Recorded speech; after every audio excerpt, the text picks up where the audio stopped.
For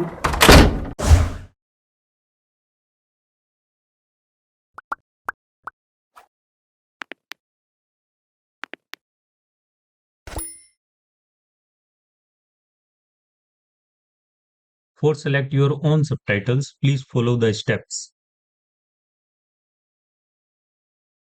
हमारे देश में बहुत से काबिल बच्चे ऐसे हैं जो पैसे की कमी के कारण कंप्यूटर कोर्स नहीं कर पाते। हम quality detail course free of cost उन्हें उपलब्ध कराना चाहते हैं। यदि आप हमारे वीडियो को पूरा देखते हैं, लाइक करते हैं, सब्सक्राइब करते हैं, तो यूट्यूब की एल्गोरिदम इन वीडियो को उन तक पहुंचा देगी। आपका ये छोटा सा प्रयास बहुत से लोगों की जिंदगी बदल सकता है। दोस्तों, आज के इस वीडियो में हम सीखेंगे कि कितनी प्रकार से मटेरियल को ऑब्जेक्ट पर अप्लाई किया जा सकता है। वीरे लाइब्रेरी से किस प्रकार मटेरियल को इंपोर्ट करते हैं। व्यू पोर्ट में से मटेरियल को किस प्रकार से पिक किया जाता है।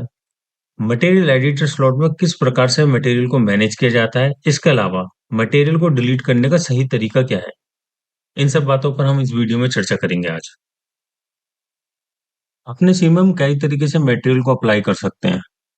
तो इस वीडियो में उन सभी तरीकों को देखेंगे जिस तरीके से हम मटेरियल अप्लाई करते हैं सीन में। तो चलिए सबसे पहले हम अपना मटेरियल स्लॉट को ऑन करते हैं। यहाँ पे एग्जांपल के लिए एक वीरे मटेरियल को एक्टिव कर लेते हैं। ये हमारे वीरे मटेरियल है। इसमें सबसे पहला ऑप्शन जो है इसके कलर का है, जिसे डिफ्यूज कलर कहा जाता है। पिछले वीडियो में हमने देखा था इस बॉक्स के थ्रू हम अपने मटेरियल को कोई भी टेक्सचर इंपोर्ट कर सकते हैं। उसके नीचे रफनेस। रफनेस बेसिकली क्या होता है कि हम ग्लोसीनेस को ही बोलते हैं रफनेस। यदि ये 0 0 पर होगा तो एकदम साइन और ग्लॉसी कोई भी चीज नजर आएगी। चलिए इसके अंदर थोड़ी सी रफनेस ऐड कर देते हैं, इसको कर देते हैं 0.2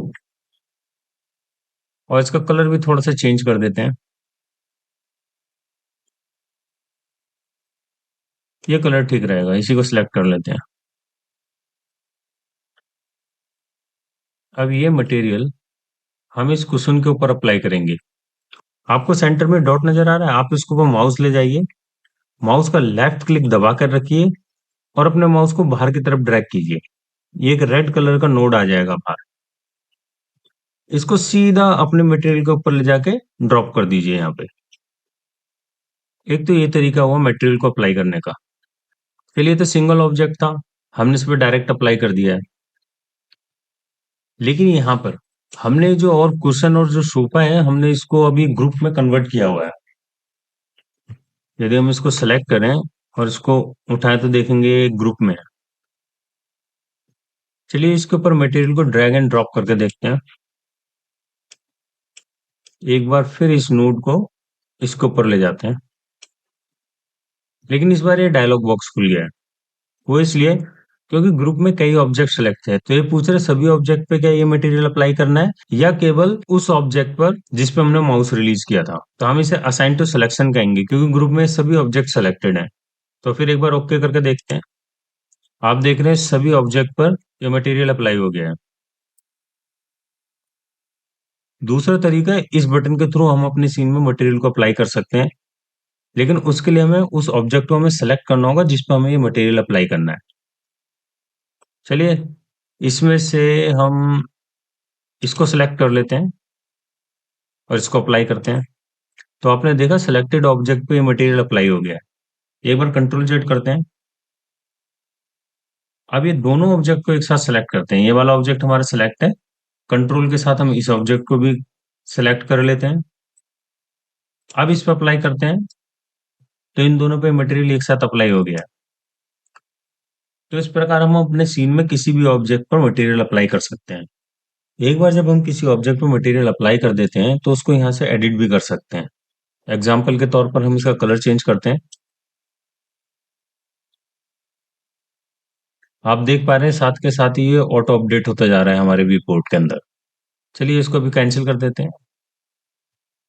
चलिए अब मटेरियल एडिटर स्लॉट में मटेरियल को थोड़ा मैनेज करने के तरीके को भी देख लेते हैं।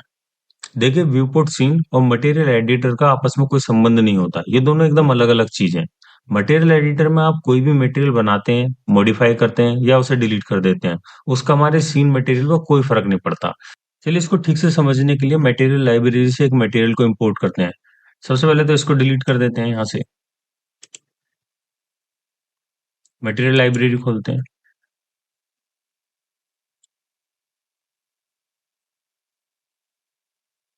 इस मटेरियल को सिलेक्ट कर लेते हैं।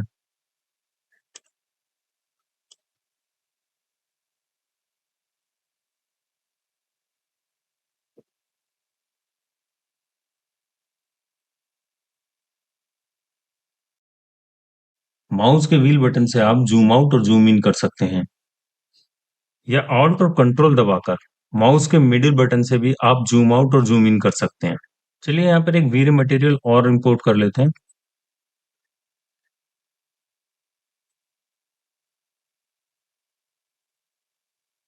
इसके ऊपर ये जो छोटा बटन है, आप इसके थ्रू इसे मिनिमाइज कर सकते हैं और उसी बटन के थ्रू इसे मैक्सिमाइज भी कर सकते हैं। जिस मटेरियल को आप यहाँ से सिलेक्ट करेंगे, उसी से रिलेटेड पैरामीटर यहाँ पर खुल जाएंगे। मटेरियल की इमेज में डबल क्लिक करके आप उसे मैक्सिमाइज कर सकते हैं, उस पर दोबारा डबल क्लिक करके उसको मिनिमाइज कर सकते हैं। यदि हम इस मटेरियल को देखें तो इसके साथ बहुत सारे मैप अटैच हैं। यदि इन सभी को एक साथ क्लोज करना हो तो इन सबको सेलेक्ट कीजिए, व्यू में जाइए, यहाँ पर ओपन क्लोज सेलेक्टेड नोट्स लिखा हुआ है, आप इस पर क्लिक कर दीजिए तो सभी ऑब्जेक्ट सब क्लोज हो जाएंगे। इसके अलावा आप इनको हॉरिजेंटली और वर्टिकली भी सेट कर सकते हैं, उसके लिए यहाँ पे एक बटन दिया हुआ है, आप इस पर क्लिक कीजिए, ये अपना आप सेट हो जाएंगे। इसको दबा के रखिए, इसके अंदर आपको हॉरिजेंटल टाइप मिल जाएगा, आप इस पर क्लिक कीजिए तो सब हॉरिजेंटली सेट हो जाएंगे। वैसे मैं इसे वर्टिकली ही रखता हूँ। चलिए इन सभी मटेरियल को हम डिलीट कर देते हैं, इनको सेलेक्ट कीजिए और यहाँ से इसको डिलीट कर दीजिए। इस सोफे पर अप्लाई मटेरियल को यदि हमें अपने मटेरियल स्लॉट के अंदर लाना है तो क्या करना पड़ेगा, उसके लिए यहाँ पे पिकर बटन दिया हुआ है, आप इस पर क्लिक कीजिए, फिर उस मटेरियल पे क्लिक कीजिए जिस मटेरियल को आप पिक करना चाहते हैं, वो मटेरियल यहाँ आ जाएगा। चलिए इस मटेरियल को रीनेम कर लेते हैं। इसके अलावा इस फ्लोर मटेरियल को भी पिक कर लेते हैं।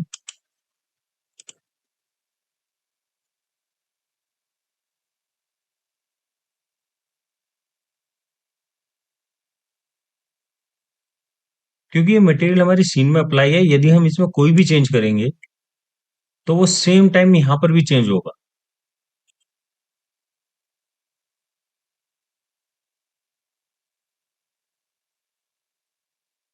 यदि इस मटेरियल को आप यहाँ पर डिलीट कर देते हैं तो हमारे सीन पे कोई फर्क नहीं पड़ेगा। देखिए मटेरियल यहाँ पर अभी भी अप्लाई है, यहाँ पे डिलीट करने के बाद भी। इसका मतलब ये है मटेरियल एडिटर में हम किसी भी मटेरियल को बना सकते हैं, उसमें मॉडिफिकेशन कर सकते हैं। इससे हमारे सीन मटेरियल पर कोई फर्क नहीं पड़ता है, जो हमारे सीन में मटेरियल अप्लाई है वो हमें मटेरियल एडिटर में दिखे या ना दिखे, वो सीन में तो होते ही हैं। अब हम इस सीन में जाकर मटेरियल को देखें तो वो हमें यहाँ मिल जाएगा। ये रहा सोफा, इस पर डबल क्लिक कीजिए, ये आ गया। अब एक काम कीजिए, यहाँ पर एक नया वीरे मटेरियल इंपोर्ट कीजिए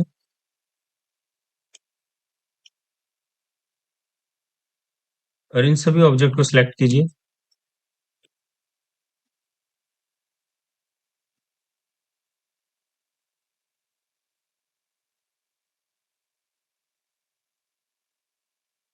अब इन सभी पर इसको अप्लाई कर दीजिए। अब इस मटेरियल को डिलीट कीजिए।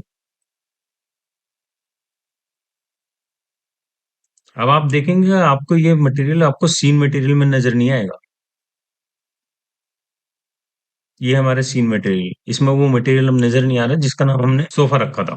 इसका मतलब वो मटेरियल अब परमानेंटली डिलीट हो गया है, क्योंकि ना तो वो हमारे मटेरियल स्लॉट में है और ना ही वो सीन मटेरियल में है। अब हम उसको किसी भी तरीके से वापस नहीं ला सकते, उसका एक ही तरीका है कि हम कंट्रोल जेड के थ्रू से वापस ला सकते हैं। यदि हमने इस फाइल को सेव करके क्लोज कर दिया और फिर ओपन करा तो उस मटेरियल को हम नहीं ला सकते, वो परमानेंटली डिलीट हो गया। ये दरअसल हमारा फ्लोर मटेरियल है, इसका नाम चेंज करके फ्लोर रख देते हैं, गलती से सोफा लिख दिया है यहाँ पर। चलिए इस मटेरियल को भी डिलीट कर देते हैं। अगर मैं टॉप मटेरियल को डिलीट करता हूँ यहाँ पे, तो आप देख रहे हैं हमारे फ्लोर पे कोई भी चेंज नहीं हुआ है। अगर हम एडिट में जाते हैं और क्लियर व्यू को सिलेक्ट करते हैं तो वो एक वार्निंग देगा, क्या इन सबको डिलीट कर दूं? हमें कहना है यस। तो यहाँ पे सब कुछ क्लियर हो जाएगा। देखिए यहाँ पे व्यू पोर्ट में सब क्लियर होने के बावजूद भी हमारे सीन में कोई चेंज नहीं आया है। चलिए फ्लोर मटेरियल को एक बार और इंपोर्ट करते हैं। इंस्टेंस ही लेना है, कॉपी नहीं, क्योंकि हमें इसमें कोई चेंज तो करना नहीं है, कॉपी तो वेरिएशन तो बनानी नहीं है, इसलिए हमें इंस्टेंस ही लेना है क्योंकि हम इसी में चेंज करेंगे। ओके। पिछली बार हमने टॉप मटेरियल को डिलीट करा था और हमने देखा हमारे सीन में कोई चेंज नहीं हुआ था। इस बार इस मटेरियल में जो हमने मैप लगाए उनको डिलीट करते हैं। जैसे ही हमने उसको डिलीट किया तो आप देख रहे हैं यहाँ पे वो मटेरियल और मैप सारे चले गए। इसका मतलब ये है आप जो मटेरियल के अंदर टेक्सचर और मैप अप्लाई करते हैं, अगर आप उनको डिलीट कर देते हैं इसका मतलब ये है आप यहाँ पर उन पे चेंजेस कर रहे हैं। तो ये काफी ट्रिकी मामला है किसी भी चीज को डिलीट करने का। आप ये ध्यान रखिएगा, टॉप मटेरियल को डिलीट करने से आपके सीन में कोई प्रॉब्लम नहीं आएगी, लेकिन आपने उसके पीछे अप्लाई कोई टेक्सचर या कोई नॉइज या आपने कुछ और चीज इस पर अप्लाई कर रखी है, उसको डिलीट करने के बाद हमारे मटेरियल में चेंजेस हो जाएंगे। तो मटेरियल के साथ काम करते समय इस बात का थोड़ा सा ध्यान रखिएगा। इस वीडियो में इतना ही, उम्मीद करता हूँ आपको पसंद आया होगा।